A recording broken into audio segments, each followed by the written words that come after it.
It was a good show. Much better than last night. You can't even compare the two. I mean, you can compare a couple of those jams, like we were just talking about backstage, that there's been 4 insanely good jams over the last 2 nights. And tonight's kind of eclipsed last night's. But dude, holy smokes. Holy smokes, 4-song second set that was just like pure gas.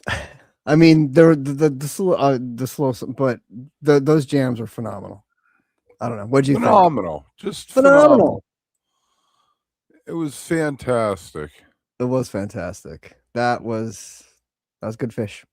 It was good fish. Good for them. Maybe one day they'll get the recognition they deserve. I don't know. Everyone's gonna complain. Someone's got to complain. I'm sure everyone is. I see that the chat's just lit up over there. I mean, it's going both ways, Jason. Yes, exactly. Completely. Dave, so slow. Really? Gumbo, NICU. I mean, talk about a fucking 1-2 kick ass start to that show. I was like, are you kidding me? Yes. Here, this is what I tweeted this morning. Yeah, we brought it up. Well, you can't see it. It's buried. You got to do this. Oh boy. It's Tuesday. You got to take that. There you go.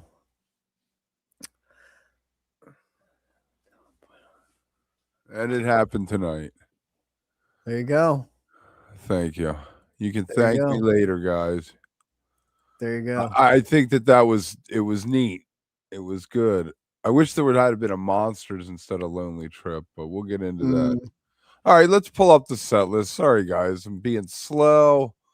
I beat a cold before I got it. T, I think I headed it off with my magic elixir. My gumbo, so to speak. Oh, man.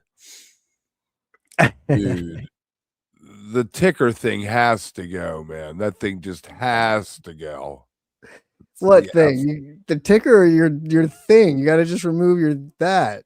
No, the ticker. Every time you put something in, you have to go down and scroll down and turn timer off. The timer's on. Yes, you got to turn the timer off, man. All right, Gumbo. Great way to open.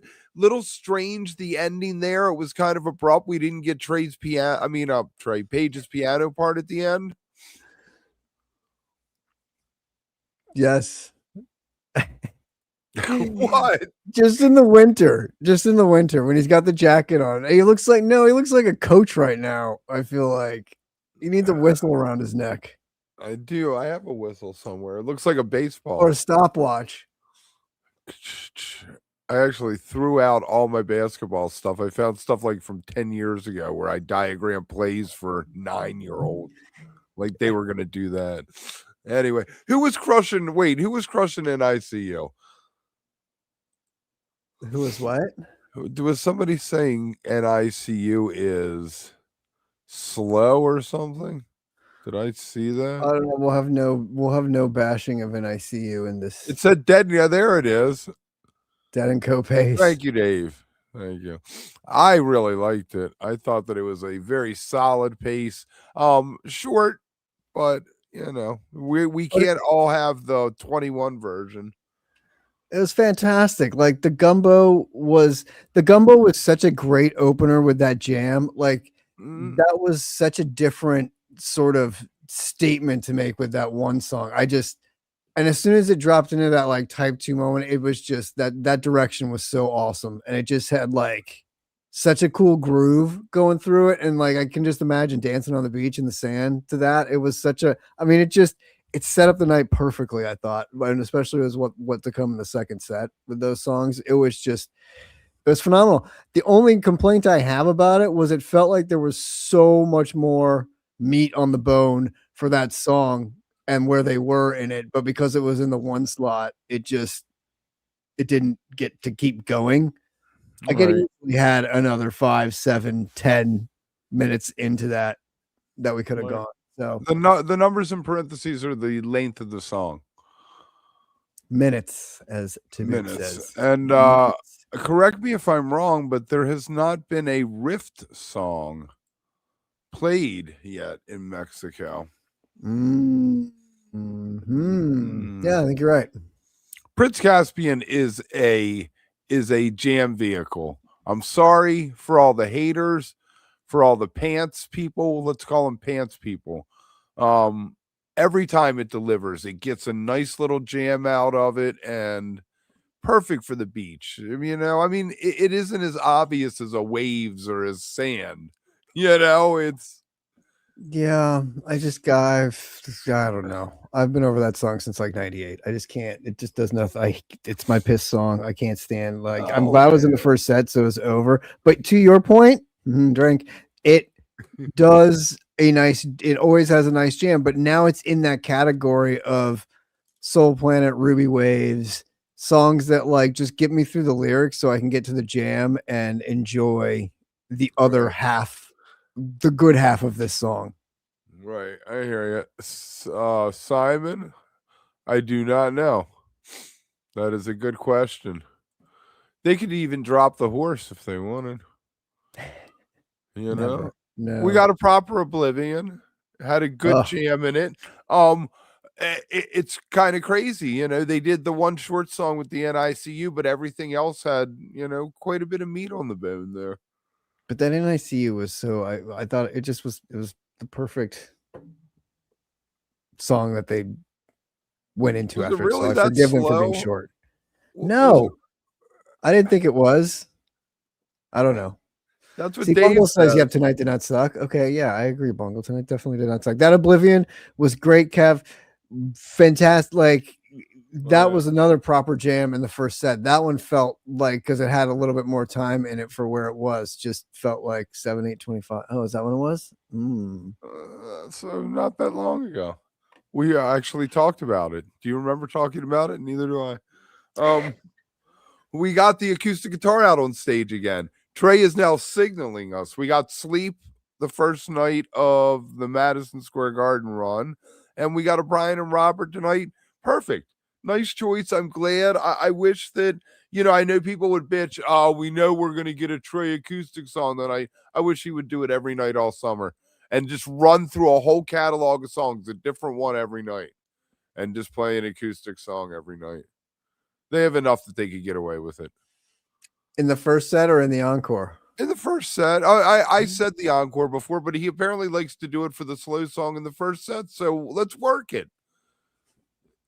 We get Talk, we get Sleep, we get Steep, we get, Billy Breeze, you get a Brian and Robert, you get an If I Could. What are some 3.0 songs they could do, chat? There you go. I don't know. Caspian, Anna, Brian, and Robert in my first set. I'm glad they got it. I'm glad you got at least a decent jam stash. Brian and Robert's dark, man, and it's about Frippinino. Come on. I really did. I like that. I really did like that Oblivion jam though. I thought where it got to was fantastic. I thought the reentry was very well done, and I feel like that was the song that really kind of set up those second set jams, because it had a little bit of that flavor in it that came later.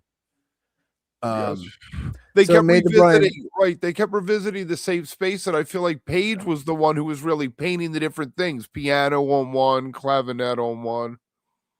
Yeah, well, yep. That's why the Brian and Robert, it was understandable where it had to go, right? So, right, and then Stash. That was a proper stash. I mean, that stash was good. And I asked you earlier at Intermission, don't you remember a time, and maybe now the chat can chime in, when, or is this just me remembering a live one too much and them both being on that and thinking that they were just always paired together? But wasn't there a time where Stash and Gumbo were played a lot together in the first sets? Like, I feel like they just go together well. So I feel like there was a time when I remember seeing, oh, we're getting a Gumbo, we're definitely going to Stash tonight, or vice versa. But I don't know. It'd be interesting. I'll have to look that up. Get the producer on that. I don't remember this.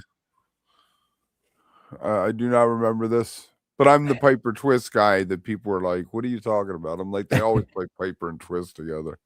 Always. They play one, they're playing the other. I love the stash. I felt like you said, it was a proper stash. It got out there. They were patient with it. They let it build, go organically, didn't try to push it like Trey sometimes does. There you go. See, they go. Thank you. Thank you. Yamar, good for Mike getting another song. Another one and a good mic. Yes. I wanted Mound.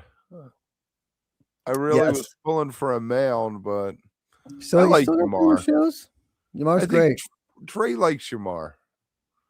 He smiles. We got the second play at Leo, right? Yeah. I was going to say yes, exactly. The Leo trio did not happen, though. The Leo trio. Instead, we got a Santos. No, if you know, you know. Right. McGrupp was not 14 minutes long. It was only 9. Where the extra there was an issue. There was an issue at headquarters with the intern. The ex-intern? Yes, the ex-intern. They have been like, all right, are we back? We are back. There we go. Great vocal harmonies. McGrupp, I love McGrupp, man. That's where it all started. It's I love it too. It's such a great intro, like the beginning, you're hooked, right? And you know what it is. You're like, yes. And same with like the outro. Perfect. After Yamar, that Stash Yamar McGrupp run is fantastic. Like that's such a great run of songs there. That's like, I don't know how you can not like this first set. This first set is just so juicy and full of so much goodness. Santos to close. If they're gonna put it, I kind of prefer it in this spot, Kev. Like, oh yeah, the prison joke. We forgot about them talking about the prison joke. And if you don't know the prison joke, it is very it's all kinds of bad stuff. It really is a horrible joke, but go look up. It was in Minnesota. I think the joke was told in maybe 91 or 93. 91, I believe. So the aristocrats. Right. What I really want is the triple nipple. So we can work on that. Santos is just hot garbage, man. It was funny for a while. I know. That's why I was saying if you're gonna get it, I prefer it right here though, because then it's not mucking up your end of the show vibes and your encore, which I can't. You've forgotten about it by the time they exactly. And you're like, okay, fine. I can go take a piss early and beat the fucking second set rush and like maybe get a pretzel or a beer before I come back while they're fucking playing this and people are enjoying it. So awesome. It's perfect. And it was great after McGrupp because you're like, oh, what are they going to close with? Is it going to be like a Bowie or like or an Antelope or whatever? And then it's like Santos. You're like, sweet, I'll be back. I thought they were closing with McGrupp. No, I had to get one more in there. Right. If you're watching this on YouTube, hit like, subscribe. You should be over watching it on volume. That's all I got to say about that. Tomorrow morning, me and T will be over on volume. We think Amanda's sick. We're going to find out. Churros. Go get a tomorrow night. Hopefully, we're going to do a show, but T isn't around, so I'm not going to do it by myself. Kev's refusing to do it by himself. Like, what the heck? I have to go work the Andy Frasco show for volume tomorrow night, and then Saturday night I got to work the Neil Young Minute Time. I got to work the Neil Young Tribute Grammy show thing at the Troubadour. So Kev doesn't want to do it alone. I was like, come on, man, you can do it. Like the chat, just maybe you should invite like multiple chatters in and you could like have them drop in with you or something. Come on, give the people what they want.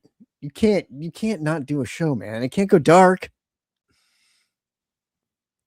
Tim, I did call Tim. We did call Tim. He said he might be able to do one of them. So he's on the bench. He might come in. We're waiting to see. Yeah, Frasco is fun. It's fun. I can't wait. I'm working the show, so it'll be awesome. I'll be streaming on volume. Well, you guys will be watching PHiSH, but it's streaming on volume tomorrow night. I'll be working on the cameras. Ain't nobody streaming that shit. A lot of people are streaming that shit, Kev. Wave of Hope. Wave of Hope, 950 batting average. Llama is on tour with Taper's Choice this weekend. Otherwise, he would be here too. So got to plug the Taper's Choice thing, which, oh yeah, we also put up a Taper's Choice show tonight on volume. Go check that out after this. We did. Really interesting. I mean, it stayed in your safe territory, I'd say, for the first 6-7 minutes, maybe 8 minutes of the jam, but the last 10 minutes of it were brilliant. They started to get, I was calling it evil adjacent PHiSH. They didn't quite get evil, but they were Yeah, right there.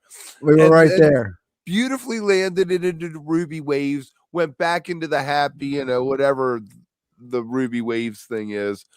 And then of the last maybe 12, 13 minutes of the Ruby Waves, they got back, they found their way back to that evil adjacent place and just rolled with it and got deep. Some of the most interesting stuff I've heard from them in a while.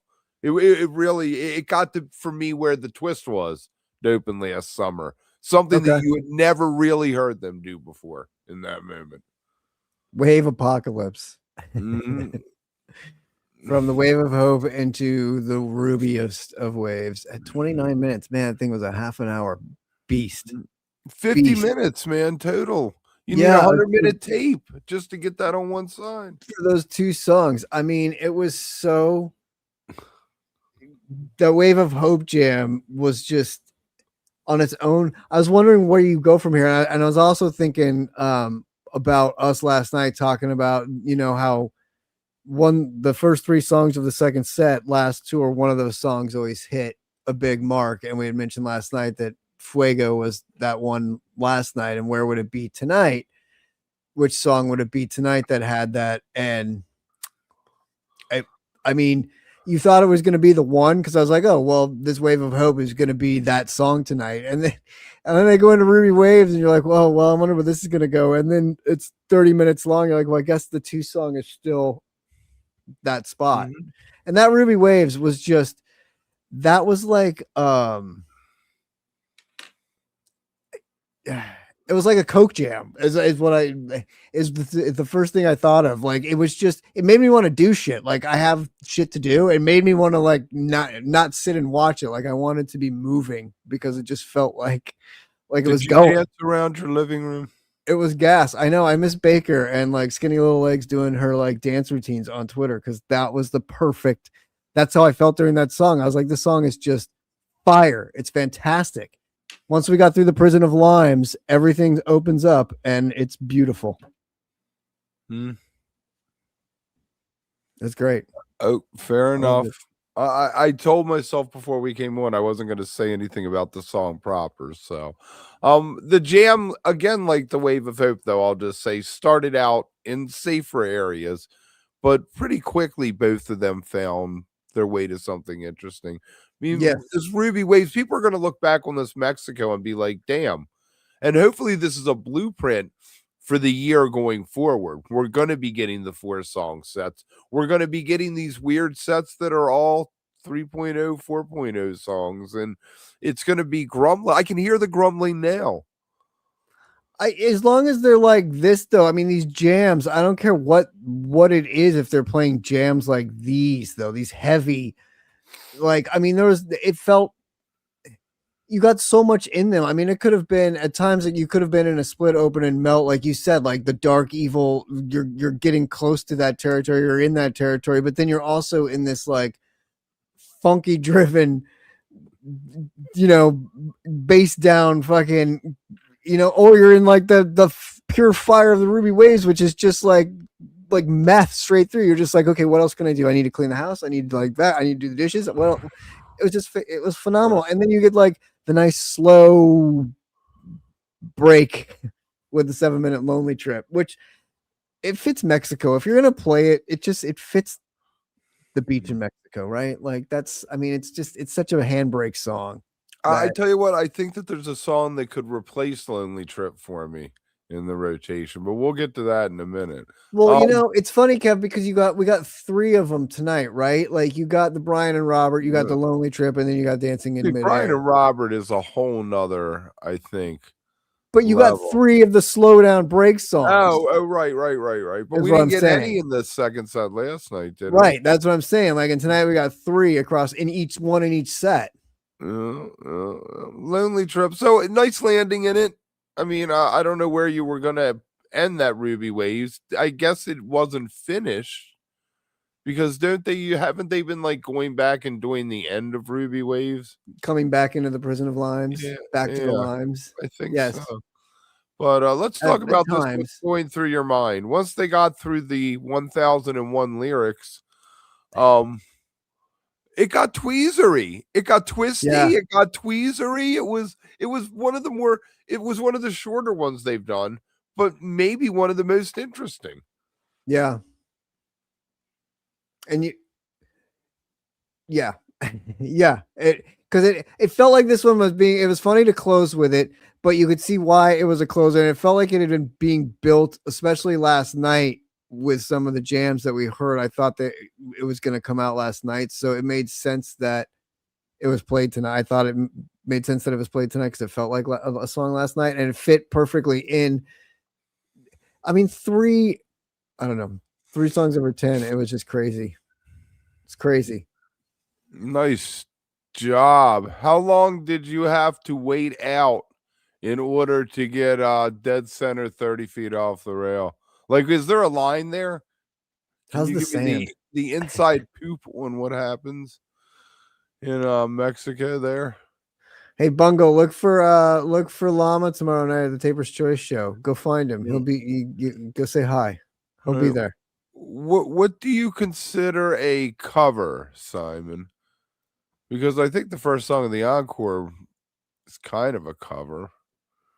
It was the first and only single off the 2023 Page McConnell Trey Anastasio release January.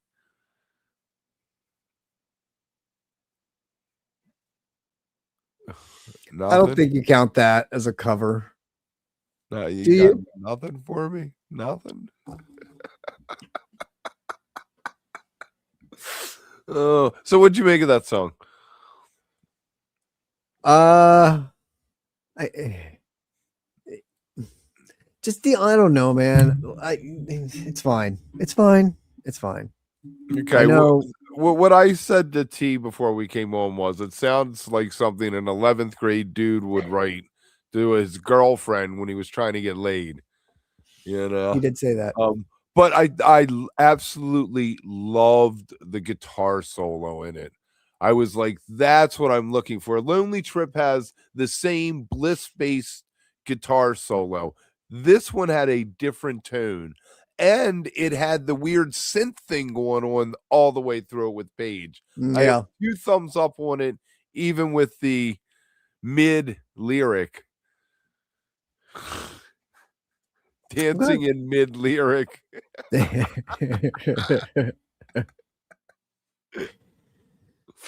I do like when Fish debuts new songs. I will say that. I agree. I do like that, even if I'm not like the hugest fan of it. It is nice to hear it. I will take that. I'll take that over a Lonely Trip. I will take that over a Life Beyond. I will take that over a Drift While You're Sleeping.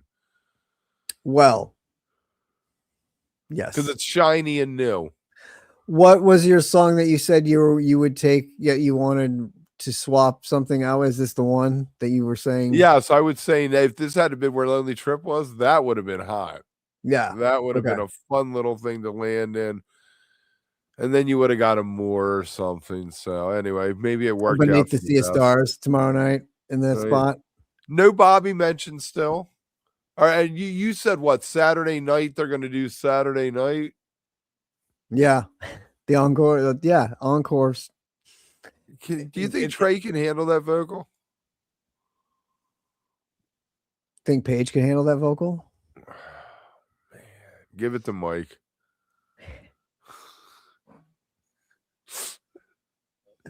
Of all songs, Fishman. Of all songs, maybe they'll just do play and reprise. They'll do Tweezer and then play and reprise. You could have a sweet, even if you just did like a playing jam inside of a tweezer, it would be really cool. It would. You don't have to sing it. Just get into that jam. Right, exactly. So what did you think about the greatest closer of all time, closing the show tonight? I thought it was solid. I know people think that it's been, pruned. Mike Lowe responded to me, what have they done to my boy? I think that any antelope is a good antelope, and you put an Preach. antelope somewhere, Preach. it's going to There do are what no it's bad supposed to do. antelopes. There are no bad antelopes. There just aren't. And it is what it is at this point with what it's evolved into, but it still shreds. It still rips. It's still 11 minutes of awesome fury and perfectly exactly why I love Tough PHiSH. crowd. You know what? It was the best show this year. I'll tell you that much. Out of the 2.5 we've had. I mean, do you think this is what we've heard the last 2 nights is the blueprint? Lots of new songs, interesting jams, trying to break the mold a little more. Yeah.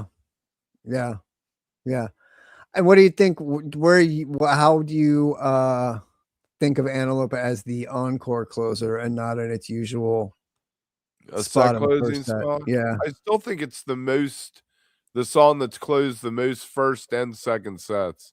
I would agree. I like Antelope best as a second set closer because the energy should be off the charts anyway. And then they let you cool down a little bit.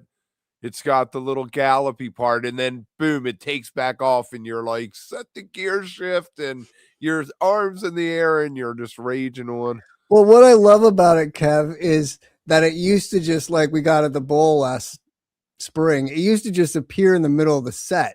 Right. So it was just like a ripping, rocking song in the middle of the set that you just got off to, and then still had 3 or 4 more songs, right. 5 songs to get through. So it was just like, that's when it was rad. And it was still like this even more furious than it is today.